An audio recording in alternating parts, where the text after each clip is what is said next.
ইব্রাহিম খলিলুল্লাহ, সিংড়া নাটক। আসসালামু আলাইকুম রহমতুল্লাহ। মুর্শিদ কিবলা। ওয়ালাইকুম আসসালাম রহমতুল্লাহ বরকাতুহু। নামাজ পড়ার সময় সেজদা অবস্থায় আল্লাহর কাছে কি কিছু চাওয়া যাবে? আমার পরিবারের জন্য খাস করে দোয়া করবেন। আমি শুধু আপনার পরিবার নয় বাবা, সারা পৃথিবীর সবার জন্য দোয়া করি। মহান আল্লাহ সবাইকে হেফাজত করুন।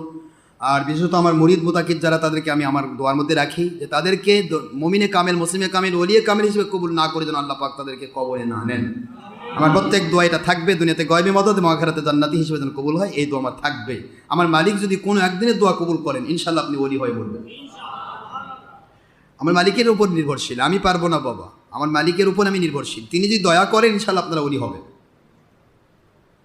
তবে সত্যের উপর টিকে থাকার আপনার চেষ্টা করবেন। সত্যের উপর ওঠা যত সহজ, পিছলে পড়ে যাওয়া ঠিক তেমনই সহজ। শয়তান ধাক্কা মেরে পিছলে যেন আবার না জাহান্নামে ফেলতে না পারে, খুব খেয়াল করবেন। সেজদা অবস্থায় আল্লাহর কাছে কিছু চাওয়া যাবে কিনা? আল্লাহর কাছে 100% চাওয়া যাবে, তবে নফল নামাজে অথবা নফল সেজদা, এমনি সেজদা দিলেন, সেই সেজদার মধ্যে চান। কিন্তু ফরজ, ওয়াজিব, সুন্নত, এই তিনটি নামাজ, সুন্নতে মুআক্কাদা, এই তিনটি নামাজে কোনো খেলাপ করা যাবে না। যা আছে ঠিক সেই মোতাবেক করতে হবে। আর বাদ বাকি নফল ইবাদত, নফল নামাজ, নফল সেজদা, সেগুলিতে নফল রুকু, এগুলিতে যত ইচ্ছা আপনি ডাকেন আল্লাহকে, কোনো সমস্যা নেই। সকল ফতোয়াকে দেওয়া একমত।